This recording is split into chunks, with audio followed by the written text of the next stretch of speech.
मैं हुसैन सुल्तान रणभूमि न्यूज़ में आपका स्वागत करता हूं। इस वक्त हम कौसा एमएमएल स्टेडियम के पास है, जहां पे कोविड पेशेंट के लिए यहां पे जो सेंटर बनाया गया है। आज उस कोविड सेंटर का यहां पे गृह निर्माण मंत्री डॉक्टर जितेंद्र आव्हाड और पालक मंत्री एकनाथ शिंदे के हाथों यहां पे उसका उद्घाटन किया जा रहा है। आप देख सकते हैं कि जिस तरीके से कोरोना वायरस तेज़ी से थाना शहर में फैल रहा है, वहीं मुमरा में भी तकरीबन 300 से ज़्यादा यहाँ पे कोरोना पेशेंट हो चुके हैं। कोविड सेंटर बनाया गया है जो ए सिम्टम्स के पेशेंट के लिए होगा। उसके अलावा यहाँ पे जो बस भी रखी गई है, जो एम्बुलेंस बस है, उसमें एम्बुलेंस की भी सुविधा इस बस में दी गई है। आप देख सकते हैं मेरे पीछे जानिब ये बस है। ये मेल कोविड पेशेंट के लिए यहाँ पे जो बेड लगाए हैं, आप देख सकते हैं यहाँ पे ये मेल कोविड के पेशेंट के लिए यहाँ पे बेड का इंतज़ाम किया गया है। ये फ़ीमेल कोविड पेशेंट का वार्ड है, ये सेंटर है। आप देख सकते हैं यहाँ पे फ़ीमेल के लिए यहाँ पे बेड का इंतज़ाम किया गया है। जो भी पेशेंट के लिए जो ज़रूरी चीज़ें हैं वो यहाँ पे सारी मुहैया कराई गई है। आज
क्या योजना है? इस स्टेडियम को इमरजेंसी हॉस्पिटल में कन्वर्ट कर रहे हैं। जी पेशेंट्स की बढ़ती हुई संख्या देख के मुमरा के लिए और आजू बाजू के इलाके के लोगों के लिए का सुविधा करके जी असिम्टोमेटिक पेशेंट्स के लिए एक इमरजेंसी हॉस्पिटल होना चाहिए। जी ये सोच दिल में रख के म्हाड़ा, जी जिस डिपार्टमेंट का मैं मंत्री जी। हूँ, उस माध्यम से यहाँ हॉस्पिटल खड़ा किया जाएगा। जी हमारी कोशिश ये है कि 50 वेंटिलेटर रूम जी और 200 ऑक्सीजन के रूम बनाए जाएंगे। जी मेरे मंत्रालय के माध्यम से ये काम होगा जी और यहाँ पे हॉस्पिटल बनेगा, जी स्कूल में हॉस्पिटल बनेगा, जी मेस्को में कुछ ना कुछ बनाएंगे। लेकिन मुमरा के आबादी के लिए कोविड के लिए बेड नहीं है, ये जो बहुत चलता है लोगों के बीच में, ये पूरा हम मुमरा को राहत मिलेगी। ये कार्रवाई करनी थी, वो मेरे कहने के बाद, कमिश्नर के कहने के बाद की है जी कि इसको भी लाड़ प्यार से अब देखा नहीं जाए। Very good. जी जान की कीमत बहुत बड़ी है। जी अगर लोगों की जाने जा रही है और डॉक्टर्स मदद नहीं कर रहे जी तो डॉक्टर को बख्शा नहीं जाए। जी डॉक्टर्स को भी मैं चेतावनी देता हूँ कि अभी तक आपको मुमरा शहर ने पैसा कमा के दिया है, शोहरत दी है, इज्जत दी है, सब दिया है। अब थोड़ा देने का वक्त आ गया तो हाथ पीछे मत खींचो, जी अब दिल खोल के दे दो। जी मैं डॉक्टर्स को ये भी अपील करूंगा कि यहाँ जो हॉस्पिटल की फैसिलिटी बन रही है, मुमरा के तमाम डॉक्टर्स में इसने इंटरेस्ट लेना चाहिए। जी ये आपके लिए भी इम्तिहान का वक्त है। जी आपको तनख्वाह दी जाएगी। यहाँ पे जितने भी डॉक्टर्स हैं, मैं कहना चाहता हूँ कि आप इसमें शामिल हो जाओ। जी आपको तनख्वाह दी जाएगी, आपका सम्मान रखने के लिए आपको कुछ इनाम दिया जाएगा। जी ऐसा नहीं कि आप खाली हाथ आओ और खाली हाथ जाओ। जी आप यहाँ मदद कीजिए, जितना हो सके हम म्यूनसिपालिटी की तरफ से आपको देने को तैयार हैं। मैं क्यों शिकार हो गया ये मैं खुद लोगों को बताता हूँ कि मैं ज़्यादा शांतपत्ति करता जी। हूँ, लोगों के बीच में घुस जाता था। जी ऐसा मत करिए, भीड़ में मत जाइए, जी जितना हो सके अकेले रहने की कोशिश कीजिए। जी ये इतना दूर तो आदमी होना ही चाहिए तुम्हारे। एक हाथ की दूरी।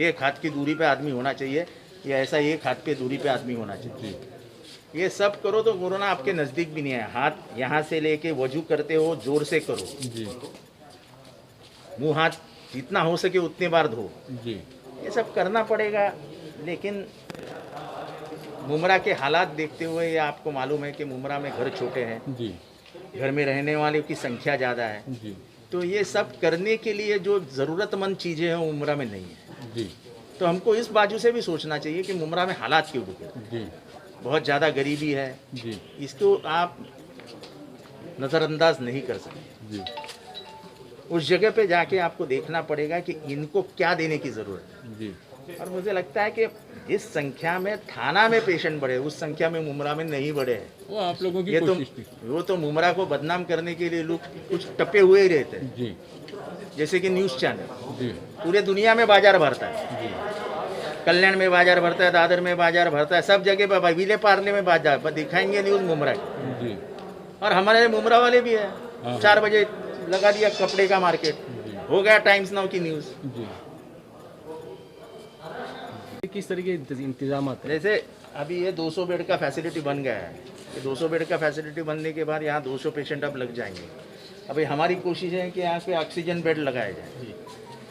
अब हमारे इंजीनियर और हमारे सभी नगर सेवक जैसे शानू है, रेहान है, ये है, हमारी बहन है, सब मेहनत कर रहे हैं अपनी अपनी जगह पे। अभी मैंने जब काम शुरू किया था तब हम 80,000 लोगों को खाना खिला रहे थे। 80,000 लोग। जी जी ये छोड़ो कि कुछ लोगों ने हमारे से ही किट लिया और दूसरे का फोटो लगा के बेच रहे हैं। जी जी उसका हमें कोई दर्द है ना कोई दुख है।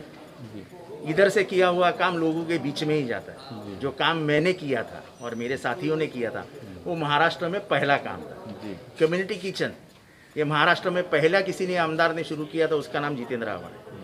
कम्युनिटी क्लिनिक पूरे महाराष्ट्र में अगर पहली बार किसी ने शुरू किया था तो उसका नाम जितेंद्र आव्हाड है। जो काम हमने करके दिखाया वो महाराष्ट्र में किसी ने शुरू भी नहीं किया था। अभी सबने शुरू किया, लेकिन उसकी नींव महाराष्ट्र में पहली बार किसी ने रखी थी तो मैंने रखी थी और इनके साथ में रखी थी। जब लोग बाहर निकलने से डरते थे तब मैं लोगों के बीच में जाता था। उसका भुगतान मुझे भुगतना पड़ा, लेकिन उसका मुझे गम नहीं है कि मैंने जो कुछ किया लोगों के लिए किया, मेरे स्वार्थ के लिए नहीं किया। जैसे मैं लोगों को खुलेआम बोलता था कि मेरे कोई घर वाले खाना नहीं खाने वाले, लेकिन खाना 1 नंबर देता। अभी भी मैं कलेक्टर को बोल के आया कि 20 टन मुझे अनाज चाहिए, 4 टन दाल चाहिए और 2 टन तेल चाहिए। कल परसों में वो भी आ जाएगा। मुमरा के ऊपर में 1 महीना हो गया सिर्फ लंबा गया था कि इन लोगों ने, कुछ लोगों ने उसका इतना नाजायज़ फ़ायदा उठाया कि जो मैं सोच भी नहीं सकता हूँ। यानी रेशन के ऊपर कंप्लेंट, ये क्या तरीका है? 1 महीना आदमी हॉस्पिटल में, तुम लोग झाड़ पे चढ़ गए। मैं इतना आसान राजनीति नहीं करता हूँ, जब करता हूँ तो साफ कर डालूंगा। मैं खास करके यहाँ के डॉक्टर्स और नर्सेस से अपील करना चाहता हूँ कि आप इस मुहिम में ज्वाइन हो जाइए। किसी को भी हाथ खाली नहीं रखेंगे। जो डॉक्टर्स 20,000 कमाते हैं मैं उनको यकीन दिलाता हूँ कि आपको महीना 50,000 रुपये मिलेगा। लेकिन अब समाज की सेवा करने का मौका आया तो हाथ पीछे मत खींचिए। हम भी हमारी जान की बाजी लगाते हैं। यानी मुझे तो आज भी लोग चिल्लाते कि तुम जाते क्यों हो बाहर, लेकिन क्या करें जब अपने घर के लोग मौत के सामने खड़े हैं तो मैं वो देख नहीं सकता। एक बार मैं भुगत आया हूँ, लेकिन अब लोगों को दूर रख के काम करूँ। सर एक चीज़, इसी तरह की और भी खबरें हम आप तक लाते रहेंगे। देखते रहिए रणभूमि न्यूज़। रणभूमि न्यूज़ को लाइक करें, सब्सक्राइब करें ताकि हर खबर आप तक पहुंचते रहे। मैं हुसैन सुल्तान रणभूमि न्यूज़ से अलविदा लेता हूं, फिर एक नई खबर के साथ में हाजिर होऊंगा।